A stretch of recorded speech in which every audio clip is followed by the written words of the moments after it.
ဟောဒီတစ်ဆက်တော့ကိုတတိယယုံလေးနဲ့တင်မဲ့ကောင်းကင်မှာတောင်မှပဲထောက်တိယဆိုတာရနိုင်ပါတယ်ကောင်းကင်ဆိုတာထောက်တိယမှရှိမှမရှိတာလေကောင်းကင်မှာတောင်မှပဲတရားရနိုင်တယ်တဲ့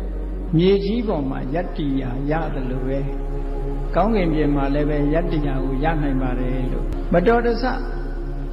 အမြင့်ကလိမ့်ကြလာတဲ့အန္တရာယ်တွေကျုံလာလို့ရှိရင်ဟောဒီတစ်ဆက်တော့ကိုအမှတ်ရလိုက်တာနဲ့တပြိုင်နက်ထိုပုဂ္ဂိုလ်ဟာအောက်ထီအောင်မကြဘူးတဲ့အန္တရာယ်ကာကွယ်ပြီးသားဖြစ်သွားတယ်လို့ဒီလိုဆိုတာပေါ့အဲ့တော့လိမ်မြန်နဲ့ခရီးသွားတဲ့ပုဂ္ဂိုလ်တွေလည်းတစ်ဆက်တော့ကိုနှလုံးသွင်းပြီးတော့ရွတ်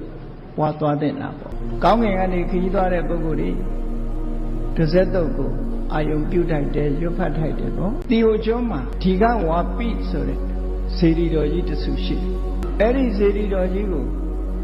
တန်ရှင်းလုပ်ပြီးတော့စေတီပေါ်တက်ပြီးထုံးသင်္ကန်းကတ်တယ်ပေါ့အဲ့ဒါလိုကတ်တဲ့ခြေကျော်လက်ချော်ကြရဟန်းတော်လေးတစ်ပါးဟာစေတီထိတ်ကနေပြီးတော့ခြေကျော်လက်ချော်နဲ့အောက်လျှောကြလာတဲ့အချိန်မှာအောက်ကရဟန်းတွေကလှမ်းပြီးអော်ကြတယ်ဘလို့မှမတတ်နိုင်တော့တစ်ဆက်တုပ်ကိုအာယုံပြုတ်လိုက်တစ်ဆက်တုပ်ကိုအာယုံပြုတ်လိုက်လို့ဆိုတော့အဲ့ဒီကိုတော်က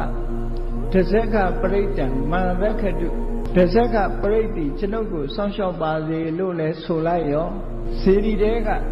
အုတ်ချက်ကြီးနှစ်ချက်ဟာ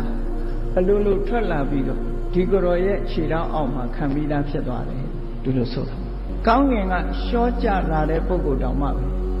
ဖရာဘော်ကနေအောက်လိမ့်ကြလာတဲ့ပုဂ္ဂိုလ်တောင်မှပဲဖရာတွေကအုတ်ချက်နှစ်ခုကဒါတကယ်ထွက်လာတာလားသူ့အတွက်အကာအကွယ်ဖြစ်သွားတာလားဆိုတာတော့ပြောလို့မရဘူးပေါ့နော်အဲ့လိုသူ့အတွက်ခြေတော့နင်းလို့ရတဲ့အရာတစ်ခုဟာခြေတော့အောက်ကလာခံသည့်အတွက်ကြောင့်သူဟာစေတီတော်ကလိမ့်ကြပြီးတော့အသက်ဆုံးရှုံးခြင်းမှတွတ်ပြောင်းသွားတယ်ဘေးအန္တရာယ်ကြီးကင်းသွားတယ်လို့သူပြောတယ်အဲ့ဒါကိုရည်ရွယ်ပြီးတော့ဒီစကားကိုဆိုတာ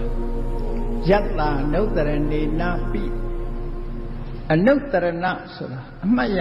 အောင်းမေ့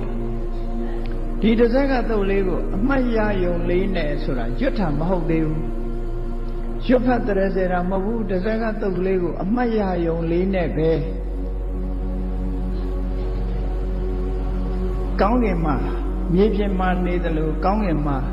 ယတ္တိယတစ်ခုရသွားနိုင်ပါတယ်လို့အမြင့်တက်တဲ့ပုဂ္ဂိုလ်တိုင်းပုဂ္ဂိုလ်တိုင်းဟာ